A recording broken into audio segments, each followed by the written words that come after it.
T20 ವಿಶ್ವಕಪ್ ಗೆದ್ದ ಬೆನ್ನಲ್ಲೇ ಬಿಸಿಸಿಐ 125 ಕೋಟಿ ರೂಪಾಯಿ ಬಹುಮಾನ ಮೊತ್ತವನ್ನು ಘೋಷಿಸಿತು. ಈ ಬಹುಮಾನ ಮೊತ್ತವನ್ನು ಭಾರತ ತಂಡಕ್ಕೆ ಪ್ರದಾನ ಮಾಡಲಾಗಿದೆ. ವಾಂಖೇಡೆಯಲ್ಲಿ ನಡೆದಂತ ಟೀಂ ಇಂಡಿಯಾದ ವಿಶ್ವಕಪ್ ವಿಜಯೋತ್ಸವದ ವೇಳೆ ಬಿಸಿಸಿಐ ಕಾರ್ಯದರ್ಶಿ ಜೈಶಾ 125 ಕೋಟಿ ರೂಗಳ ಚೆಕ್ ಅನ್ನು ಭಾರತ ತಂಡಕ್ಕೆ ಹಸ್ತಾಂತರಿಸಿದ್ದಾರೆ. ಈ 125 ಕೋಟಿ ರೂಪಾಯಿನಲ್ಲಿ ಯಾರಿಗೆ ಎಷ್ಟು ಮೊತ್ತ ಸಿಕ್ಕಿದೆ ನೋಡೋಣ ಬನ್ನಿ. ಬಿಸಿಸಿಐನಿಂದ ಭಾರತ ತಂಡಕ್ಕೆ 125 ಕೋಟಿ ಬಹುಮಾನ. ಯಾವ ಆಟಗಾರರಿಗೆ ಎಷ್ಟು ಪಾಲು? ದ್ರಾವಿಡ್ಗೆ ಸಿಕ್ಕಿದ್ದೆಷ್ಟು? ಒಂದು ಪಂದ್ಯವನ್ನು ಆಡದ ಮೂವರಿಗೆ ಸಿಕ್ತು ತಲಾ 5 ಕೋಟಿ. 17 ವರ್ಷಗಳ ನಂತರ ಭಾರತ ಟಿ20 ಟ್ರೋಫಿ ಗೆದ್ದು ಇತಿಹಾಸ ಬರೆದಿದೆ. ಈ ಮಹಾ ಗೆಲುವಿಗಾಗಿ ಟೀಂ ಇಂಡಿಯಾ ಆಟಗಾರರು, ಕೋಚ್, ಸಹಾಯ ಸಿಬ್ಬಂದಿ, ಮೀಸಲು ಆಟಗಾರರಿಗೆ ಕೋಟಿ ಕೋಟಿ ಬಹುಮಾನ ಸಿಕ್ಕಿದೆ. ಬಿಸಿಸಿಐ ಘೋಷಿಸಿದ್ದ 125 ಕೋಟಿ ರೂಪಾಯಿಗಳ ಬಹುಮಾನವನ್ನ ಮೊತ್ತದಲ್ಲಿ ಯಾರ್ಯಾರಿಗೆ ಎಷ್ಟೆಷ್ಟು ಸಿಕ್ತು ಅನ್ನೋದು ರಿವೀಲ್ ಆಗಿದೆ. ಭಾರತದ ಒಟ್ಟು 42 ಸದಸ್ಯರು ಐಸಿಸಿ ಕ್ರಿಕೆಟ್ ಪಂದ್ಯಾವಳಿಗಾಗಿ ಯುಎಸ್ಎ ಮತ್ತು ವೆಸ್ಟ್ ಇಂಡೀಸ್ಗೆ ಪ್ರಯಾಣಿಸಿದ್ರು. ಇದರಲ್ಲಿ ತಂಡದ 15 ಆಟಗಾರರು, ಸಹಾಯ ಸಿಬ್ಬಂದಿ, ಮೀಸಲು ಆಟಗಾರರು ಸೇರಿದಂತೆ ಹಲವರು ಸೇರಿದ್ದಾರೆ.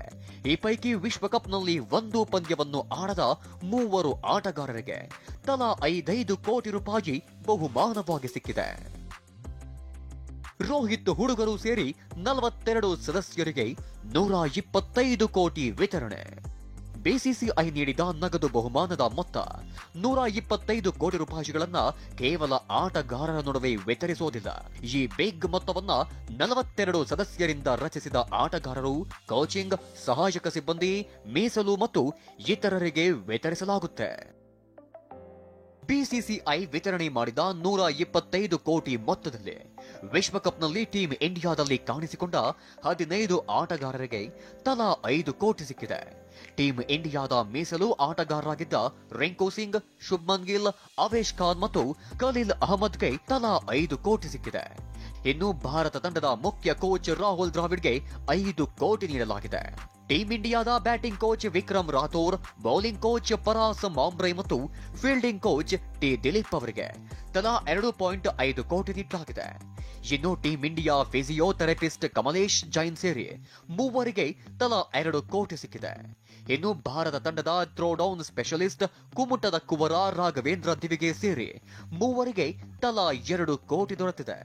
ಇನ್ನು ಟೀಂ ಇಂಡಿಯಾ ಮಸಾಜ್ ಥೆರಪಿಸ್ಟ್ಗಳಾದ ರಾಜೀವ್ ಕುಮಾರ್ ಸೇರಿ ಮತ್ತೊಬ್ಬರಿಗೆ ತಲಾ 2 ಕೋಟಿ ಹಾಗೂ ಭಾರತ ತಂಡದ strength and condition coach Sohum ದೇಸಾಯಿಗೆ 2 ಕೋಟಿ ಸಿಕ್ಕಿದ್ರೆ ಬಿಸಿಸಿಐ ಆಯ್ಕೆ ಸಮಿತಿ ಅಧ್ಯಕ್ಷ ಅಜಿತ್ ಅಗರ್ಕರ್ ಸೇರಿದಂತೆ ಆಯ್ಕೆ ಸಮಿತಿಯ ಸದಸ್ಯರಿಗೆ ತಲಾ 1 ಕೋಟಿಯನ್ನ ವಿತರಣೆ ಮಾಡಿ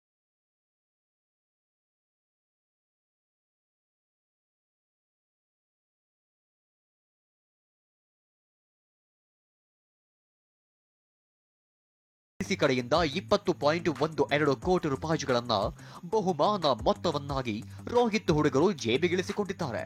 ಜೊತೆಗೆ ಮಹಾರಾಷ್ಟ್ರ ಮುಖ್ಯಮಂತ್ರಿ ಏಕನಾಥ್ ಶಿಂದೆ ಕೂಡ ಭಾರತ ತಂಡಕ್ಕೆ 11 ಕೋಟಿ ರೂಪಾಯಿ ನಗದು ಬಹುಮಾನ ಘೋಷಿಸಿದ್ದಾರೆ. Rajesh, sports bureau, ಟಿವಿ9.